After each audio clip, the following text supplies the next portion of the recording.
नमस्कार दोस्तों, मेरा नाम सतपाल है। मैं आपका स्वागत करता हूं आपके अपने यूट्यूब चैनल पर। आज की हमारी कहानी का शीर्षक है ब्यूटी एंड द बीस्ट। एक समय की बात है, एक व्यापारी अपनी 3 बेटियों के साथ रहता था। व्यापारी को अपनी तीनों बेटियों से बहुत प्यार था। एक दिन उसे किसी काम से दूसरे देश जाना था। जाने से पहले व्यापारी ने अपनी तीनों बेटियों को अपने पास बुलाया और पूछा, मेरी प्यारी बच्चियों, कहो मैं परदेश से तुम तीनों के लिए क्या लाऊं। पहली बेटी ने सुंदर कपड़े और दूसरी बेटी ने गहने मंगवाए। तीसरी बेटी, जिसका नाम ब्यूटी था, उसने अपने पिता से कहा कि वह उसके लिए एक गुलाब का फूल ले आए। व्यापारी ने अपनी तीनों बेटियों से उनके उपहार लाने का वादा किया और अपने सफ़र पर निकल पड़ा। अपना काम खत्म करके व्यापारी जब अपने घर की ओर चला तो वह तूफान में फंस गया और रास्ते से भटक गया। बहुत कोशिशों के बाद भी वह अपने घर का रास्ता न ढूंढ सका। तब तक तो अंधेरा भी हो चुका था। तभी अचानक उसकी नज़र एक रोशनी पर पड़ी जो दूर एक महल से आ रही थी। व्यापारी ने सोचा शायद महल में उसे रात बिताने की जगह मिल जाए, इसलिए वह उस तरफ चल पड़ा। जब व्यापारी महल में पहुंचा तो महल में कोई भी नहीं था। उसने इधर उधर देखा लेकिन उसे महल में कोई नहीं मिला। आश्चर्य की बात थी कि खाने की मेज पर कई प्रकार के स्वादिष्ट व्यंजन रखे हुए थे, परंतु उन्हें खाने वाला कोई नहीं दिख रहा था। भोजन को देख व्यापारी की भूख और बढ़ गई थी, इसलिए उसने भरपेट खाना खाया और एक कमरे में मुलायम गद्दों पे सो गया। सुबह व्यापारी ने जब महल के बगीचे से सुंदर गुलाब खिले देखे तो उसे ब्यूटी से किया हुआ वादा याद आ गया। उसने एक फूल तोड़ा और घर की ओर जाने लगा। तभी वहाँ एक भयानक जीव प्रकट हुआ और बोला, मैंने तुम्हें अपना भोजन खाने दिया, अपने मुलायम गद्दों पर सोने दिया, और तुम मेरे ही बगीचे से गुलाब तोड़ रहे हो। तुम्हें इसकी सज़ा भुगतनी होगी। व्यापारी बहुत डर गया था।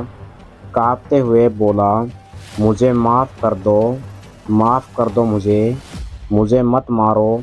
यह गुलाब मैंने अपने लिए नहीं तोड़ा, अपनी बेटी के लिए तोड़ा था।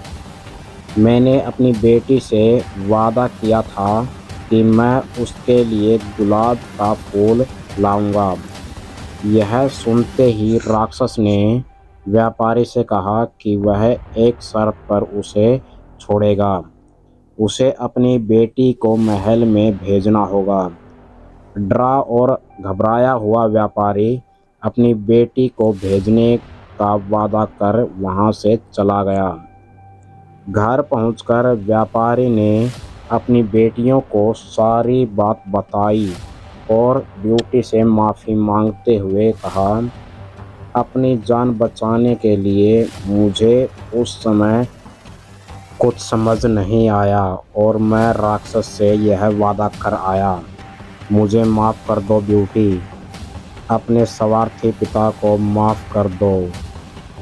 ब्यूटी ने अपने पिता के गले लगते हुए तसल्ली दी, आप बिल्कुल परेशान ना हो पिताजी, मैं आपका किया हुआ वादा ज़रूर निभाऊंगी।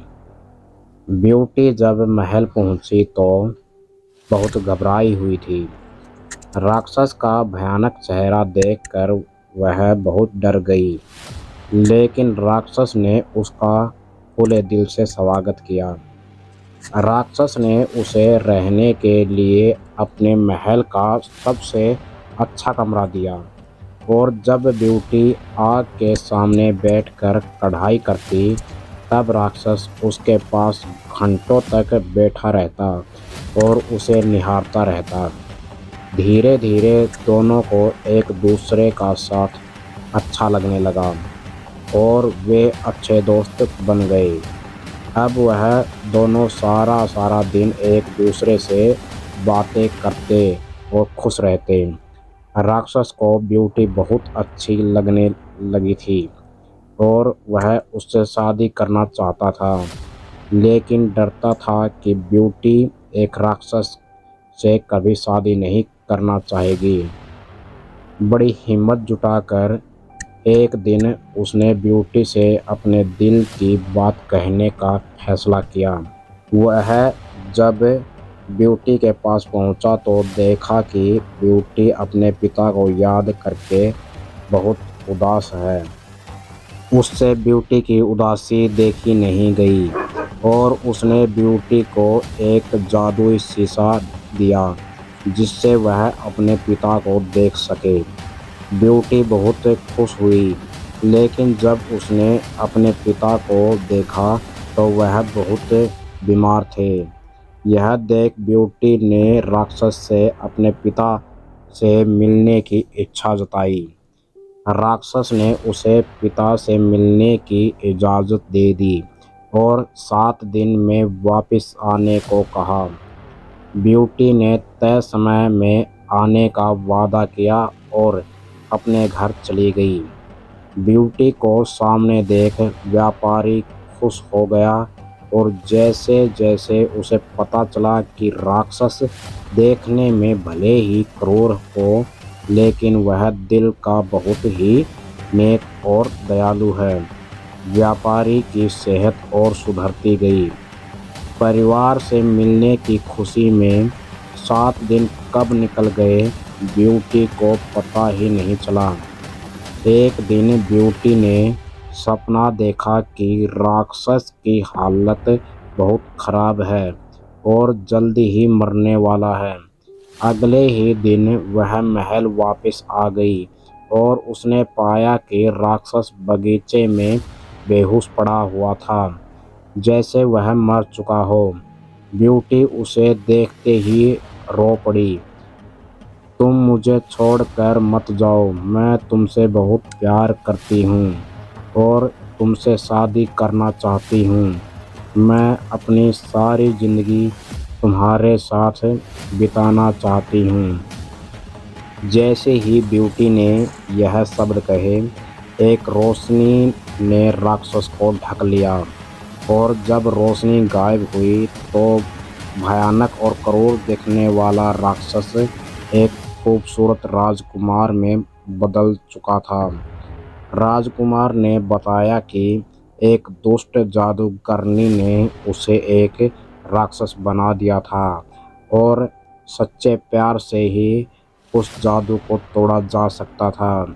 बहुत समय से राजकुमार उस लड़की को ढूंढ रहा था जो उसे उस रूप में प्यार करे जिससे वह डरते थे, जो उसकी सूरत से नहीं बल्कि उसके गुणों को चाहे। आखिरकार राजकुमार को उसका सच्चा प्यार मिल गया और वह बहुत खुश था।